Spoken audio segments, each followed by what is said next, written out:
Here he comes to save the day. Ciaphas Cain, Ciaphas Cain. All our foes know his name. Ciaphas Cain, Ciaphas Cain. He will face them bold and brave. Ciaphas Cain, Ciaphas Cain. He will fight in the Emperor's name. Ciaphas Cain, Ciaphas Cain, hero of the Imperium. We have seen a lot of epic characters in the literary world of Warhammer 40,000, from John Grammaticus to Nathaniel Garrow, all the way up to Gregor Eisenhorn. But none have the reputation that is unique as the one owned by the one and only Commissar Ciaphas Cain. Hero of the Imperium. This is a man of legend within legends. He is a commissar of such great renown, he commands respect just by his very presence, leading his troops to acts of bravery that no other commander could possibly get out of their troops.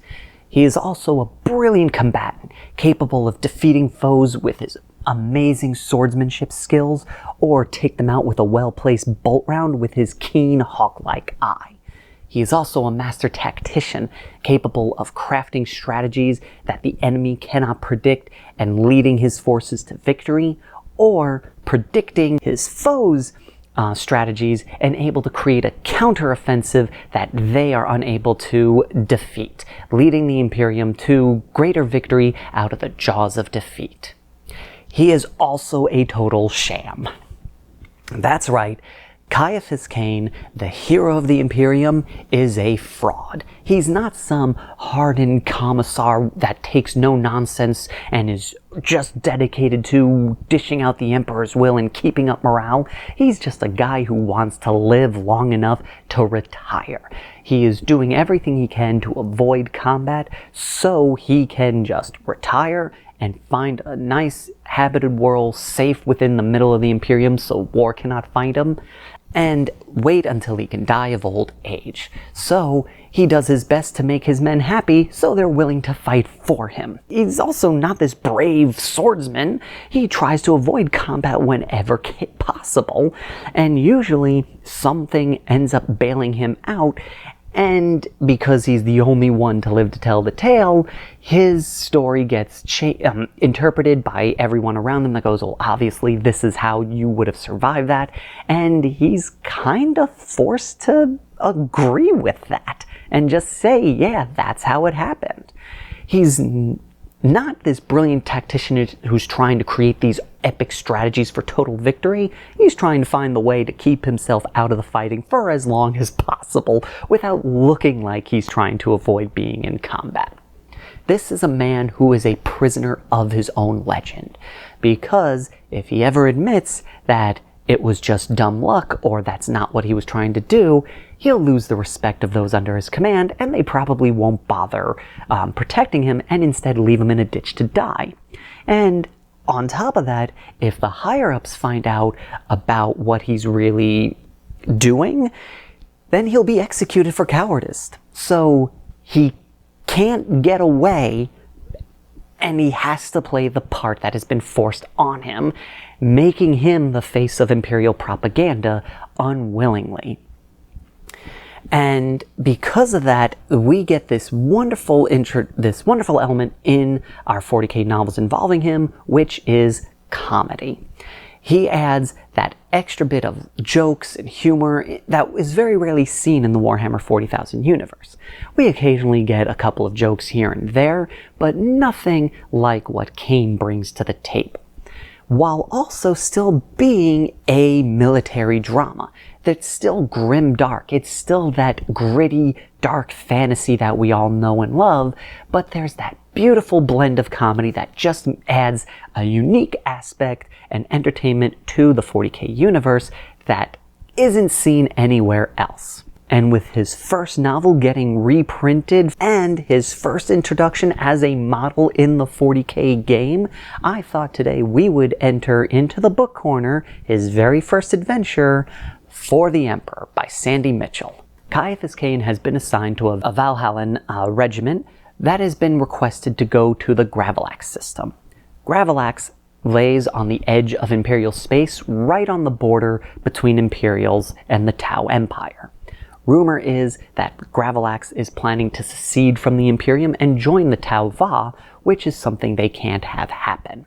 So, to help bolster defenses on the system, Ciaphas Cain and his regiment has been recalled to the planet to help boost up the forces on the planet and to make sure negotiations between the Tau and the Imperials go smoothly.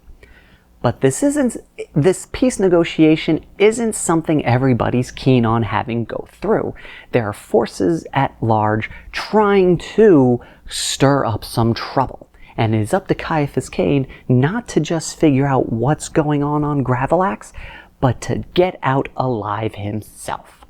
This story is awesome. It's, like I said, a nice mixture of comedy and military drama that we all know and love in the 40K universe, blending in to create a wonderful experience.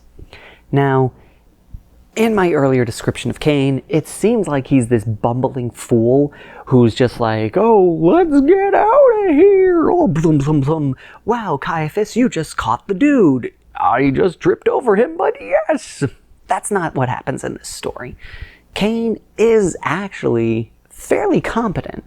He's not like an epic swordsman, but he is military. He does have combat training. He can fight. He's not very confident in his skills, or more so, he's not 100% confident he's better than the other guy, so he constantly tries to avoid fighting when possible and only does it when he has to.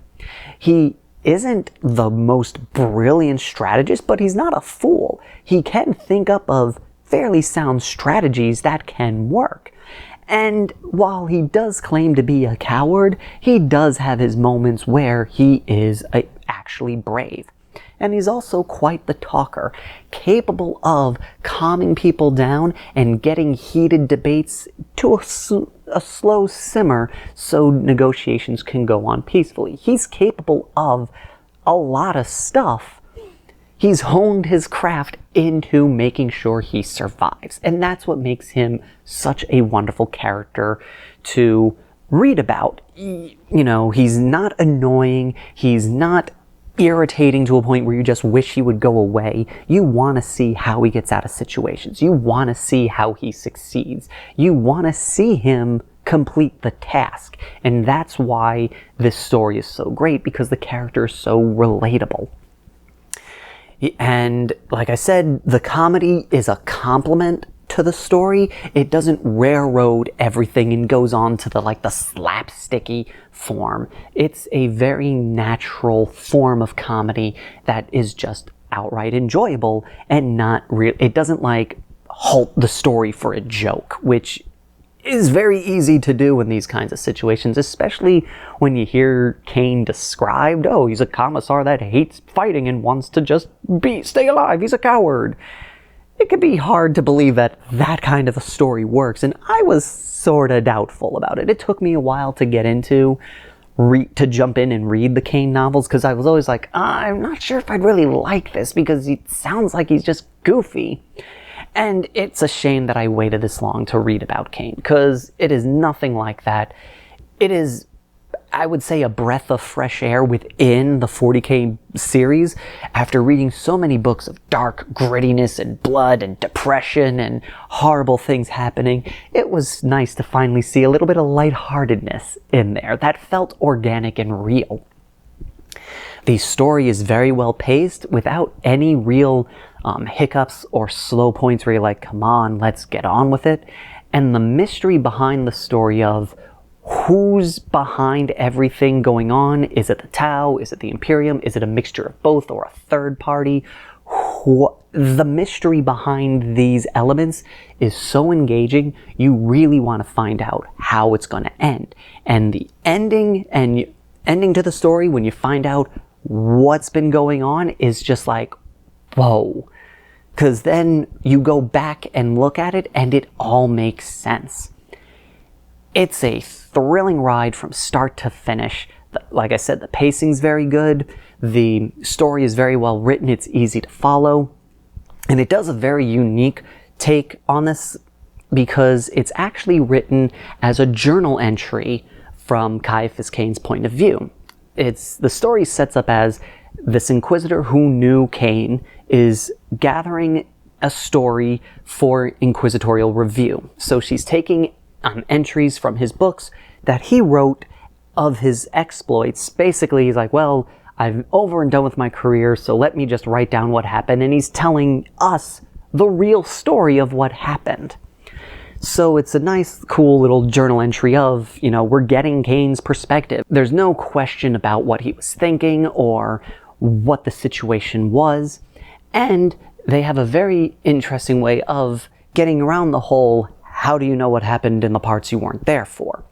Whenever those situations comes up, the Inquisitor comes in and is like, oh, he wasn't there for this situation, but to understand what was going on, here's an excerpt from this commander's report from the battle. And then it would go on with the relevant information and then jump back to Cain, which was really cool. So if you start going like, okay, can we move on from Cain? There's a way that they jump to another character to kind of give you a nice palate cleanse. Also, with the audiobook, they do this cool thing. So the Inquisitor is telling the story, and she's in the story, and she makes commentary within the story as well. So like if Cain goes, oh, and then we went off and nothing bad happened from that. Actually, several things horribly happened, many deaths, quite sad.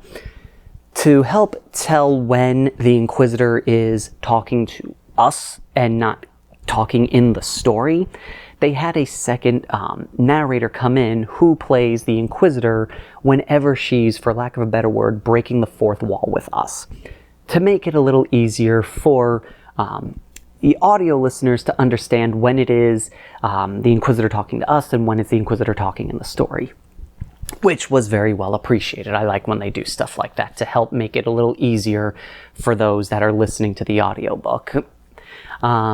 And overall, it is a fantastic story. If you haven't read Ciaphas Cain before, I strongly recommend you do. It is, like I said, breath of fresh air within the Warhammer 40,000 universe, and it's a genuine good story. And that is all I can really say about this. What are your guys' thoughts of who have read this story? Did you like it? Did you hate it? What was your favorite part? Make sure to keep your comments written in a way to avoid spoilers for those who may not have read it. And what was your favorite book out of the Cain series? I would like to hear it. Drop it in the comments for me. And if you haven't already, hit that subscribe button, click that little bell icon so you know when these videos come out, and give this video a like so to help it circulate. We here at Fearless Games would really appreciate that.